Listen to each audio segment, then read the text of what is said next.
بالحلقة الماضية حكينا 4 قصص بتحكي عن التنمر، أشخاص كانوا عم يتعرضوا للإساءة بسبب شكلهم وتصرفاتهم. كتير منهم أثر فيهم الموضوع بشكل كتير كبير وسبب لهم مشاكل نفسية وميول انتحارية، والبعض التاني حاول يبعد عن هالمجتمع واكتشف إنه التنمر لاحقه وين ما راح. وطبعا نحن طرحنا حلول على هي القصص تم التصويت عليها من قبلكم: حل العقل المجرد من العواطف، وحل القلب يلي بأغلب الأحيان متحكم بقراراتنا. وبعض الناس كان عندها حلول أخرى شاركتنا فيها عبر التعليقات. انت كيف ما كنتي حلوة، مو المهم العالم كيف بتشوفك، المهم انت قوي ايمانك بالله لانه الله القادر على كل شيء. العالم لو كيف ما كنتي رح تنتقدك وتحكي عليكي. نصيحة مني إليك: حبي حالك، آمني بحالك بقدراتك، لأنه مو كل شيء جمال خارجي. أنا متأكدة إنه أنت جميلة كتير من جوا. حبي حالك قبل كل شيء. لما تحبي حالك وتآمني بالله رح ترتاحي وتتغلبي على كل شيء. اسمعي الأشياء الإيجابية بحياتك وسكري على كل شيء سلبي. جددي من حالك ولا تنتظري حدا يقيم جمالك، لأنه أنت أصلا بتجنني. بتمنى لك كل الخير والسعادة والقوة والإيمان بحياتك. التنمر شيء كتير بشع، أغلبنا بيتصرف أوقات بتنمر وبيجرح الطرف الثاني دون ما يحس أبدا. بهذا التصرف في ناس كتير بتتأثر وبتكبر القصة، وفعلا الموضوع أكبر من مجرد مسخرة وضحك على الشخص الثاني. احسبوا حساب كلماتكم. بتوقع التنمر ظاهرة شائعة وأغلب الناس عم تعاني أو عانت منها. كل القصص بدهم صبر وتقوية إيمانهم بالله، لأنه هو الوحيد الكفيل بإنقاذهم.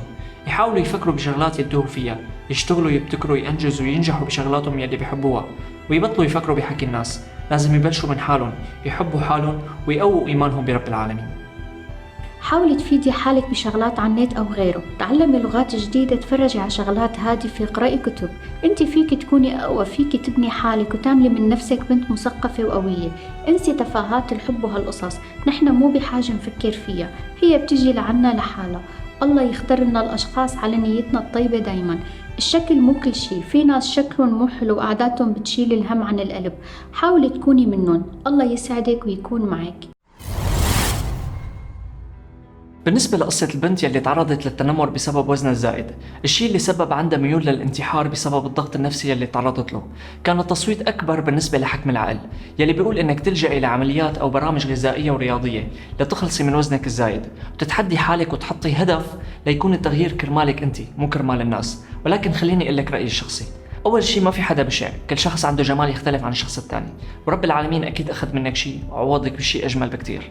حرام إنك تلحقي كلام الناس يلي ما بيهمهم غير المظهر الخارجي وتفكري بالانتحار. حرام تقتلي الجمال يلي خلق لك يا رب العالمين بس لأنه يختلف عن الجمال يلي هن عم يطلبوه منك.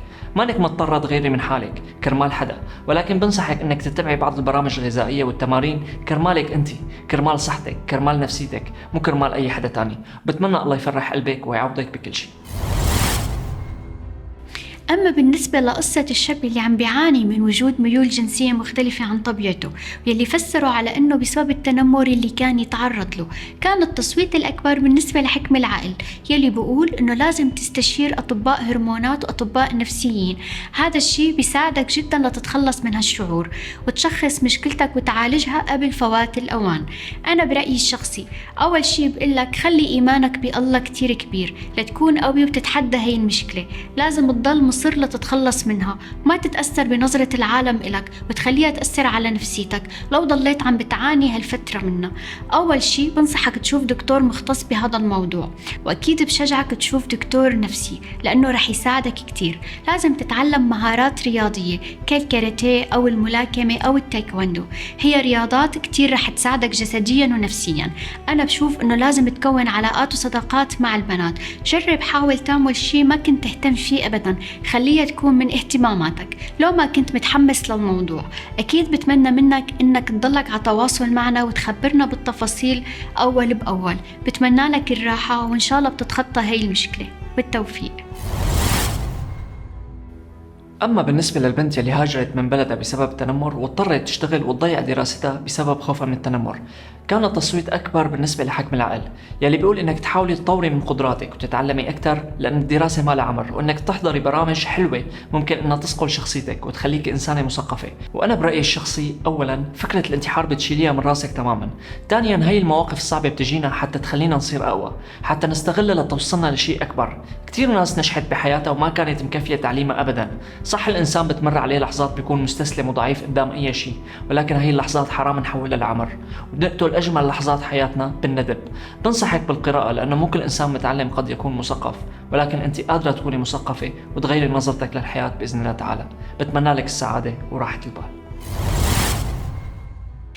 أما بالنسبة لقصة البنت يلي بتعاني من شخصيتها الضعيفة اللي سبب لها تنمر وتهديد وتحرش، كان التصويت الأكبر بالنسبة لحكم العقل يلي بيقول إنك توثقي بقدراتك الشخصية وتفوتي بنشاطات ممكن تساعدك إنك تنخرطي بالمجتمع وتتخلصي من حاجز كبير عملتيه لنفسك، لأنه كل شخص فينا قادر يبدع بأي مجال بيحبه. وأنا برأيي الشخصي بقلك أكيد اللي صار معك أنت وصغيرة مو سهل، بس أكيد نحن وصغار ما بنعرف ندافع عن حالنا، وكتير في أطفال تعرضوا لهي المواقف وكبروا وتجاوزوها. هلأ أنت صرتي صبية وواعية، فيك تدافعي عن حالك، ليلة تسمحي لرفقاتك أنه يتنمروا عليك وتوصلي لهي المرحلة. هن مالن أحسن منك بأي شيء، لازم تكوني واثقة من حالك. وأنت سافرتي وصرتي بعيدة عن هذا الشخص اللي سبب لك هذا الشيء، الحياة قدامك بعدها بأولها. حاولي تقرأي كتب وتمارسي أي هواية أنت بتحبيها، حاولي يكون عندك رفقات جداد. أما بخصوص العلاقات العاطفية، طبيعي كل العالم بتمرق مرة ومرتين وثلاثة بعلاقات واختبارات فاشلة. أنا ما بعرف قد ايه عمرك، مالك ذاكرة، بس أكيد رح يجي الشخص الصح، وأنت بعدك بظن إنك أنت صغيرة. ركزي على دراستك ومستقبلك لحتى تغيري حياتك، في كتير أشياء حلوة بعد ناطرتك. بتمنى لك التوفيق. يعتبر الاغتصاب جريمة بشعة منتشرة بكل دول العالم، الأوروبية منها والعربية أيضا. بيتم الاعتداء فيها بشكل وحشي على جسد الضحية، سواء كان شاب أو بنت أو حتى طفل. والمغتصب بأغلب الأحيان بيكون شخص عم يعاني من علل نفسية، بيستخدم فيها أساليب سيطرة وتهديد وإجبار. وبعض البنات بالمجتمع العربي بتضطر تكتم تعرضها للاغتصاب بسبب سلبها لشرفها، الشيء اللي يعتبر مرفوض بمجتمعاتنا، وبيحملوا البنت سبب اغتصابها وكأنها هي المجرمة. هذا الشيء اللي رح نحكي عنه بحلقة اليوم، كونوا معنا.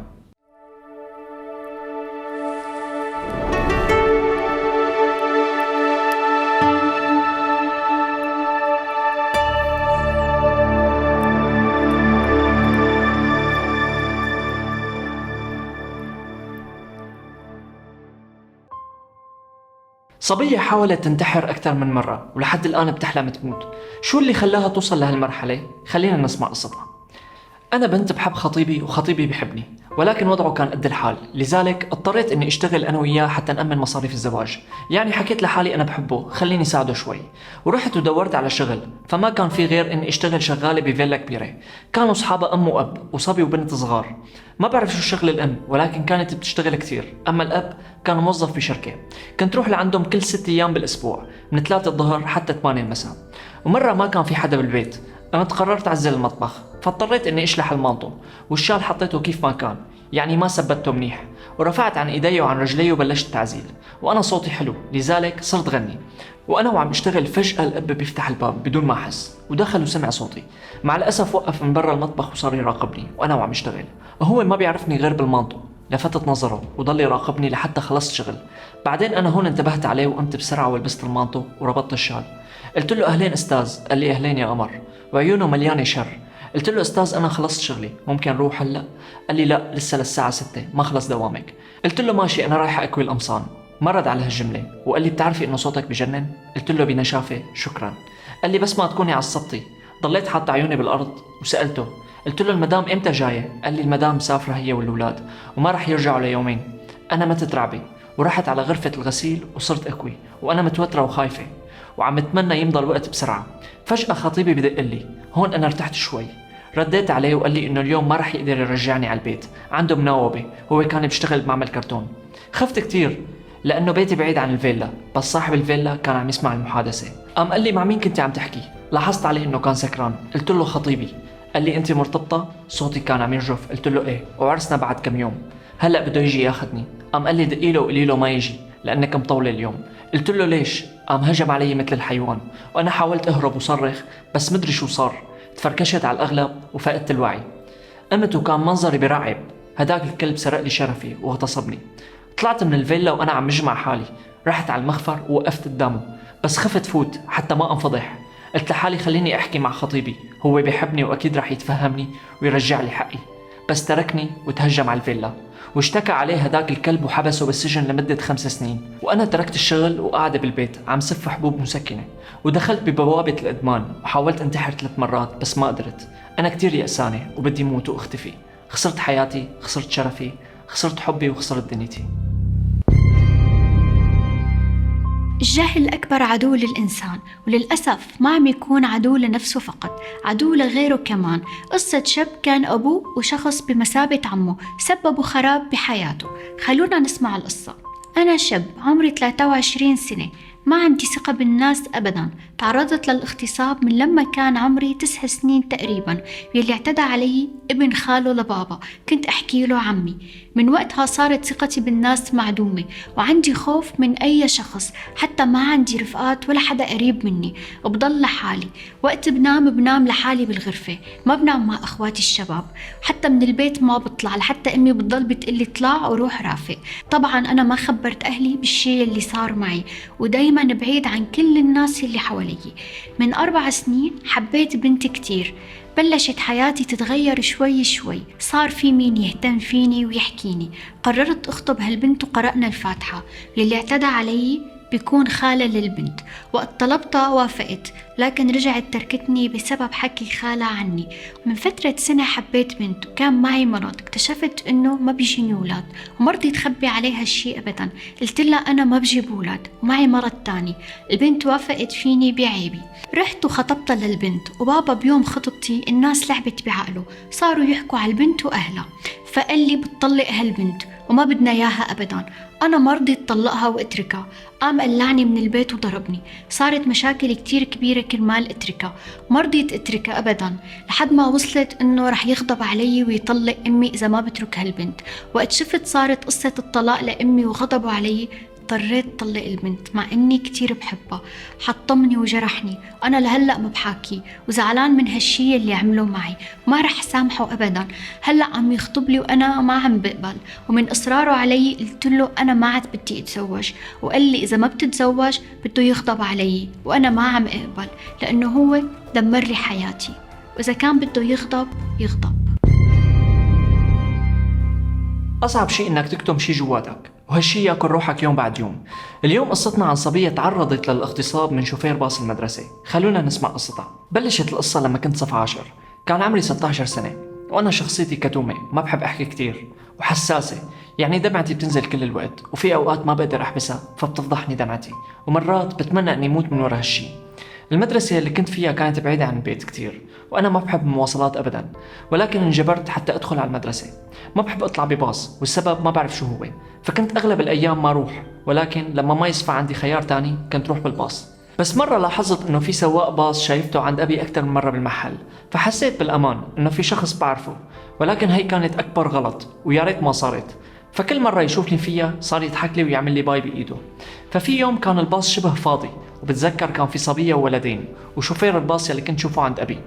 فنزلوا اللي كانوا بالباص وضليت أنا وهو، فما فكرت إنه رح يصير شيء. فوقف الباص وحكالي إنه في شيء خربان، قال لي لا تخافي هلأ بحكي للمسؤول بشوف الباص. فأنا قلت تمام.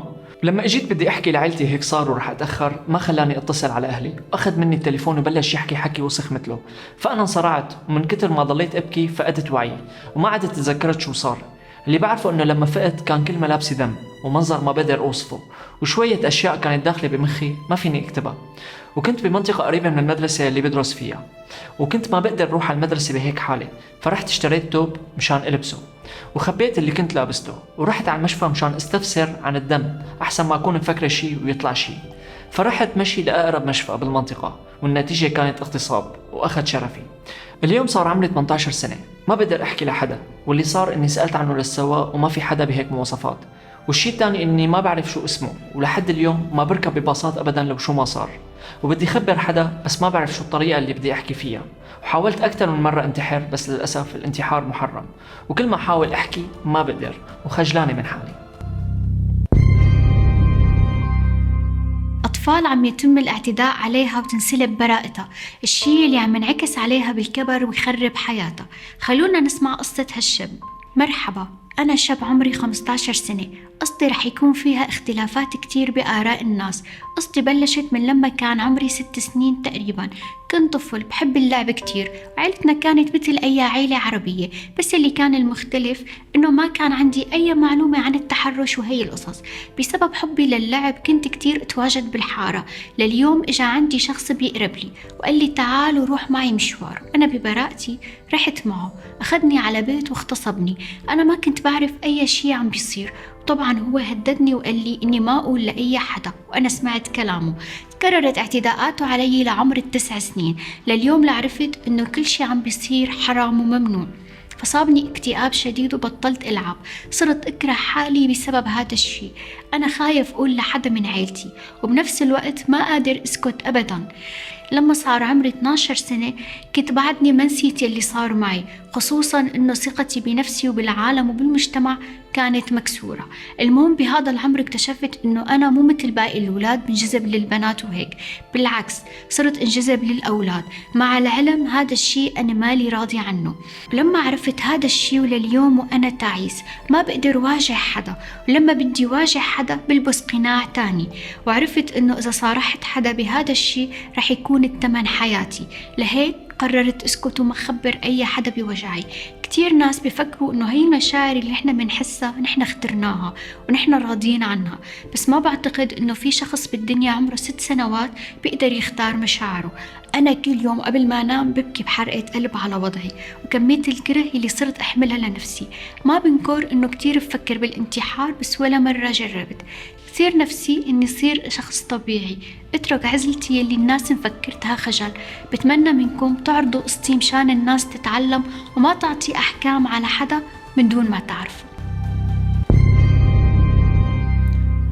أي شخص سبق وتعرض لمثل هيك مشاكل أو غيرها يا ريت يخبرنا حتى نساعده وندعمه، ويا ريت تعطونا رأيكم واقتراحاتكم ودعمكم لحلقة اليوم. القصص ما انتهت أبدا، بالعكس القصص بلشت من هون. تابعونا بالحلقة الجاية لنسمع سوا الحلول المناسبة لأصحاب هي المشكلة ونساعدهم ليقدروا يتخطوا المشكلة بإذن الله تعالى. نتمنى اشتراككم بالقناة ومشاركة الحلقة لتوصل لأكبر عدد من الناس. كان معكم أحمد دريبي، صفاء حبي وحكم القلب.